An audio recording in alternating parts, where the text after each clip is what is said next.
Chris Duffin here with the Active Mobility CEO, Brad Cox, and Kabuki Strengths, Brady Cable. And we're going to talk about working the foot.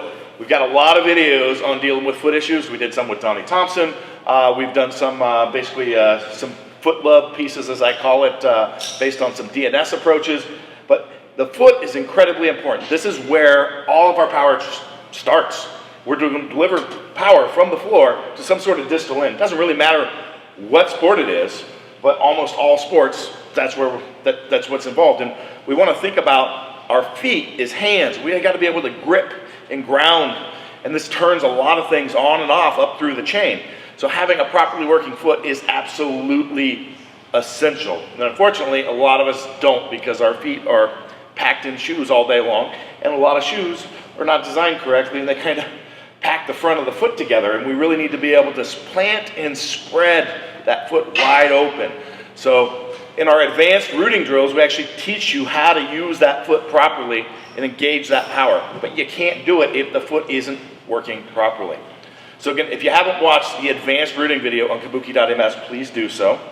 But we're going to walk through some different ways to open up the foot with the active mobility devices. So Brad, do you want to lead us away? All right, you get a whole bunch of different tools here and different ways to use them. One of the best ways is to use the Eclipse roller here. You're going to use this middle strip, right, targeting on the bottom of the foot, and then you can lean into the pressure strips here.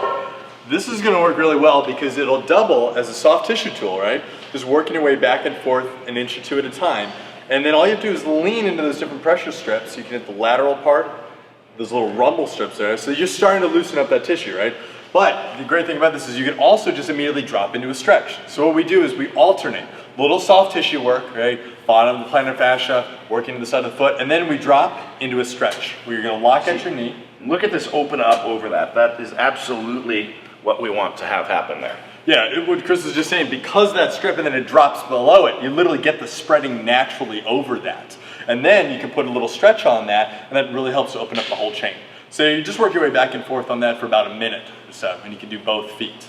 Then we can get into some ball work. All right, for this, people love the level 2 ball because it's firm, right, which allows better spreading. All right, you're going to stand on top of it, control the pressure, drive in, and then literally try to work one joint segment at a time. So you start working the outer pinky here, and spreading, gripping.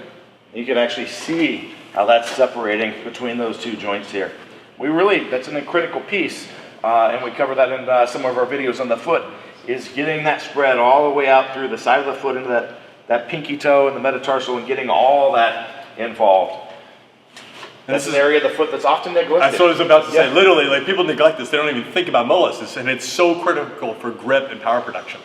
So yeah, you can just work your way from the pinky all the way to the big toe, and then you can also sit down and use the ball in sort of a handheld self-massage method. So now you're going to cross your foot over there, you're going to target different trigger points, and then you want to put your ankle through ranges of motion, and you can flex and extend the toes. Here you're really just trying to look for those locked up spots, right? You can just be a little more purposeful and targeted because you're controlling it with your hand, and you can add a little twist to it, which is what he's doing right now. That creates a little fascial tension on here, and literally the tackiness of the ball helps to grip, and it's creating some of that tension and release. You can actually grab your foot and pull it over the ball too, the front of the foot, if you want. Yeah, just like that. So you can literally grip over, pull back, right? So you put the toes under stretch, compressing, and then you can stretch them out, right? And then using that tool to grip and rotate into the bottom there. Fantastic stuff. Great at the end of the day, before training, before anything that requires that sort of foot gripping. Yeah, unless you're walking around barefoot all the time, this is pretty essential stuff to work into your program at some point or another. And as you noted, it is neglected all the time.